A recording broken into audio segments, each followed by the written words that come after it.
গত কিছুদিন আগে বাংলাদেশ সেনাবাহিনীর পক্ষ থেকে একটি বিবৃতি এবং সতর্কবার্তা দেওয়া হয় যে বাংলাদেশ সেনাবাহিনী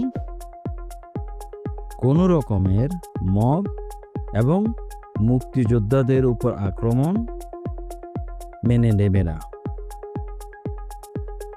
এবং তারা এটাও দাবি করেন যে এখন পর্যন্ত বাংলাদেশে অর্থাৎ 5ই আগস্টের পরে এখন পর্যন্ত কোনো রকম মব সেনাবাহিনীর সামনে ঘটেছে সেটা তারা প্রতিহত করেনি, অ্যাকশনে যায়নি, এরকম কোনো নজির নেই। এখন প্রশ্ন হলো, আসলেই কি সেনাবাহিনী এরকম প্রতিহত বা অ্যাকশনে বা এটার বিরুদ্ধে অবস্থান নিয়েছেন সরাসরি কাজে বা কর্মে? এরকম নজির কি একটিও আছে বর্তমানে? এবং কি বাংলাদেশের সাধারণ মানুষ এই যে সেনাবাহিনীর বক্তব্য বা বিবৃতি, এটিতে আস্থা রাখতে পারেন বা বিশ্বাস করতে পারেন?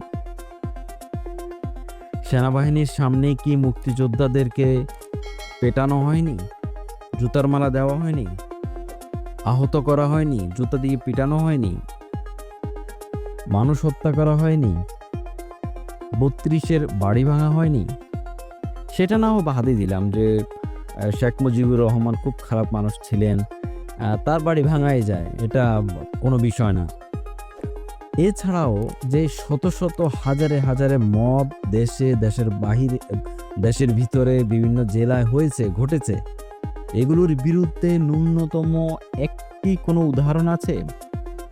একমাত্র নূরের উপরে যে হামলাটি করা হয়েছে সেনাবাহিনীর পক্ষ থেকে সেটি বাদে। আবার সেটিতে অনেকে আবার প্রশ্ন তুলেন বা ষড়যন্ত্রের গন্ধ পান যে এটি দেশের বাহিরে যারা দেশ পরিচালনা করছেন, যারা দেশের বাইরে থেকে, তাদের উদ্দেশ্য হাসিল করার জন্য কিংবা তাদেরকে সহযোগিতা করার জন্য বা তাদের কথা শুনিয়ে এই কাজটি করা হয়েছে। এখানেও তারা সরকারের বা রাষ্ট্রের এবং দেশের বাইরে যারা ইনফ্লুয়েন্সার, তাদের একটি ষড়যন্ত্রের গন্ধ পান। আপনি যদি সেই বিষয়টা বাদই দেন, তাহলে এখন পর্যন্ত বাংলাদেশে কয়েক হাজার মব হয়েছে, কয়েক হাজার মানুষকে হত্যা করা হয়েছে। এগুলো কি প্রশাসনের, এই সেনাবাহিনীর চোখের আড়ালেই হয়েছে? এখন বাংলাদেশের মানুষই জানে যে সেনাবাহিনীর এই বক্তব্যকে তারা কিভাবে নেবে, নাকি শুধুমাত্র একটি বক্তব্য হিসেবে নেবে, একটি বিবৃতি হিসেবে নেবে, নাকি আসলেই বিশ্বাস করবে, এটি বাংলাদেশের মানুষ সেটাই ভালো জানেন।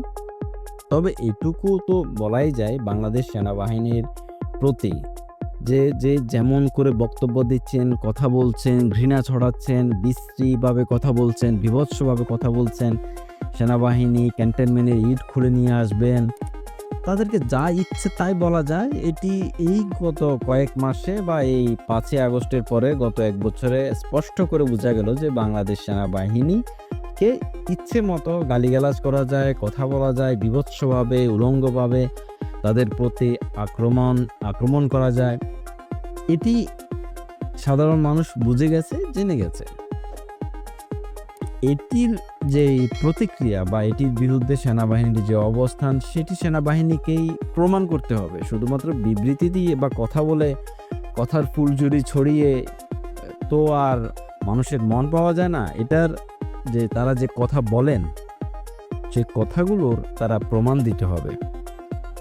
আমাদের সম্মানিত সেনাবাহিনী প্রধান, তিনি বলেছিলেন যে 5ই আগস্টের পরে যে আমি আপনাদের জানমালের নিরাপত্তা নিলাম, আমি দায়িত্ব নিলাম, কিন্তু সেটার প্রতিফলন যেটা, সেটা কি হয়েছে? আদতে কিছু হয়েছে না শুধুমাত্র এটি এই যে কাগজে কলমের কথার মতো এরকম বাণী হয়ে রয়ে যাবে? ভালো থাকবেন, সুস্থ থাকবেন। বাংলাদেশ চিরজীবী হোক।